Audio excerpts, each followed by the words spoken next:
This bed was weeded early in the spring, and the bare soil left exposed. The path next to it would be just as filled, except we laid down a layer of cardboard with wood chips, and this next bed over was mulched heavily with hay. We did all of this at the same time early in the spring. Which one looks easier to deal with? Which one looks like a boatload more work? Now, we'll come back to this bed and discuss what to do with it. But first, I want to just talk about the benefits of mulch.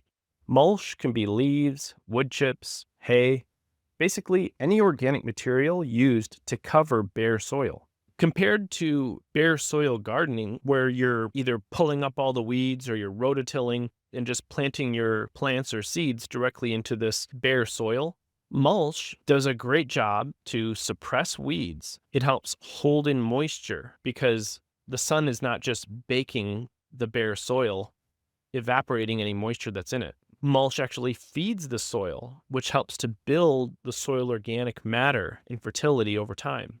It's also instructive if we actually look at nature and see how forests naturally cover the soil with layers of leaves and other plant material.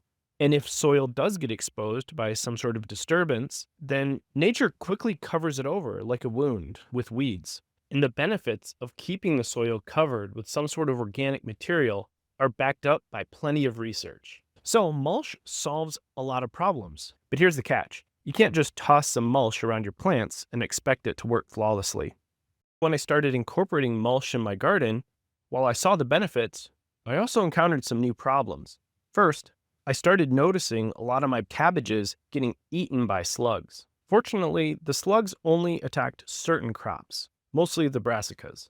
So I found there's a few techniques that work. One is putting beer traps near the beds where you're growing those plants, and I'm also experimenting with these sandpaper tubes because the slugs don't like to crawl on rough surfaces. And by planting a diversity of supporting species, yarrow, fennel, dill, the ones with the really thin little tiny flowers, we create habitat for predator insects that will prey on these slugs and other pests. Another problem with mulch is that it creates a perfect habitat for voles. A few years ago, our garden became so overrun with voles that we couldn't even really plant almost any vegetable in there. It would just get eaten by voles. So, what are the solutions? Incorporating stones in the garden, create snake habitat, and since doing this, I definitely have seen many snakes. Another one is this bucket trap. This is basically like a mousetrap lid that you can buy these very cheaply online. Put them on a typical 5-gallon bucket and then bury it in the ground and put some seed or bait in there. And that works great. And then the big one, having a great cat, a mouser, Oliver. Honestly, he not only helps keep the gardens vole free, but he also keeps our sheds and outbuildings free of mice. And that's also been a problem we've struggled with. Plus, he's just awesome and I love him and he's so cute. Another downside of mulch is that it keeps the soil insulated. So in the early spring, the soil doesn't warm up as quickly, which delays the timing of your plant. It slows down the growth of your vegetables and crops.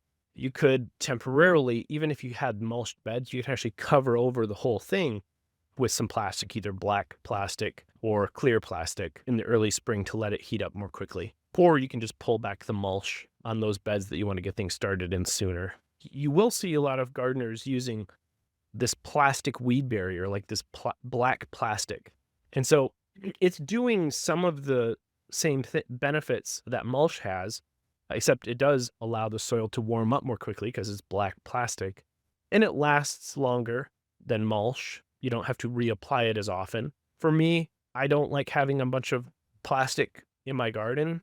Now, another downside that some people think about with wood chip mulch is that it might lock up a lot of the nitrogen in the soil in order to break down. But actually, there's been research on this more recently, and that's not true as long as the mulch is applied on top of the soil instead of being mixed and tilled into the soil. Another downside is it's arguably more expensive than just pulling up the weeds. That does depend on how you're pricing your time and labor. Mulch can also introduce new weed seeds into the garden as well. As long as you mulch thick enough, then the seeds don't really take hold. Okay, so back to the weed bed. Like I mentioned, this bed was weeded early in the spring and then not covered for a month or more. So, predictably, nature covered it for me. And actually, most of these are weeds that I like to see. Both wood sorrel and lamb's quarter are both edible. But another option would be to manually weed the whole bed and hoe and rake it smooth to get back to a clean seed bed. But remember that all this plant matter represents nutrients and minerals that came from the soil. So if we just pull the weeds out and discard them, and do that repeatedly, then you're essentially continuously pulling fertility out of your garden beds. And so then you need to somehow re-add it by purchasing fertilizer or compost or something like that. So often they solve this by having a dedicated compost pile for the weeds specifically. And we have one of these as well because we do still weed. The trick is to keep it far away from the garden so that any weed seeds in there, they're not going to just blow back into the garden. The other thing about composting weeds is that you need to get that compost pile hot enough to kill the seeds. And so what that means is not just having a passive compost pile that just sits there, but it means actually turning it and stirring it, which is, once again, a whole bunch more work. But you can compost it back down, then maybe months later, be able to reapply it back onto the bed. In theory, closing the loop. But think about all the work that was involved in what you just did. You had to manually pull out all those weeds, put them in a wheelbarrow, haul them far away, turn your compost pile multiple times, stirring it, and then haul all that material back in and put it on the bed. What if you could just skip all those steps? So my lazier approach is to use a string trimmer and weed whip them down right where they are and leave all that biomass right on the bed. So all that fertility stays right where it is. But then I cover it heavily with hay. And the hay blocks the light and smothers the regrowth. And so what happens, the plant material and the root, they all just break down in place and get digested by the soil organisms right back where they're sitting. So instead of exporting the nutrients and doing a bunch of extra steps to bring them back later, I'm just letting the soil life digest everything right here. Then, when I'm ready to plant, I can pull the hay back just where I want a seed row or to plant a transplant and plant into that little opening and keep the rest of the bed covered with almost zero weeding. Now, what about prepping a brand new bed?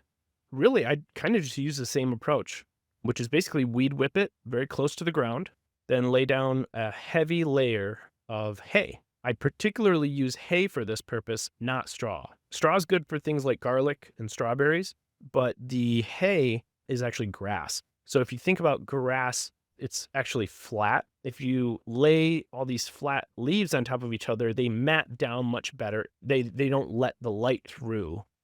But anyways, prepping a new bed. Weed whip it close, heavy hay. We're talking a good 10, 12 inches. Yeah, and tuck it around any existing perennials you want to keep. And then, let's see, this is like a 3-foot by, let's say, 30-foot bed, and I'm using 3 hay bales on it. Now, normally I don't need to use that much, but because this is basically grass, this needs to be really smothered, and then leave it. This probably won't be ready till late in the fall. We might grow some squash to crawl up and over all this. Now, what if you can't just go buy hay bales or you don't have free wood chips getting delivered to your property? You can actually grow your own mulch. First of all, grass. So hay is basically grass. So you can mow it and collect the grass and then use that for your mulch. But there's some plants that we can grow that produce tons of biomass that you can actually use for mulch. And so those are comfrey and sea kale and rhubarb. And all of these are perennials. They pop up really early in the season. So even now, just mid-June, the mulch plants are already huge, and I can chop these back to the ground, basically. Okay, so zooming out, the general strategy is that on my annual beds and new beds that I'm trying to get established, I use thick hay mulch. Then in my perennial beds, I just use wood chips and hand weed around the trunks and stems. Then in the paths, I use cardboard with wood chips on top and reapply just once or twice a season. Nowadays, for convenience, I buy these big rolls of cardboard, but there's plenty of sources of free cardboard. So basically, anytime there's bare soil in nature, it's kind of like a wound. So if you leave it uncovered, nature's going to naturally want to cover it over with weeds.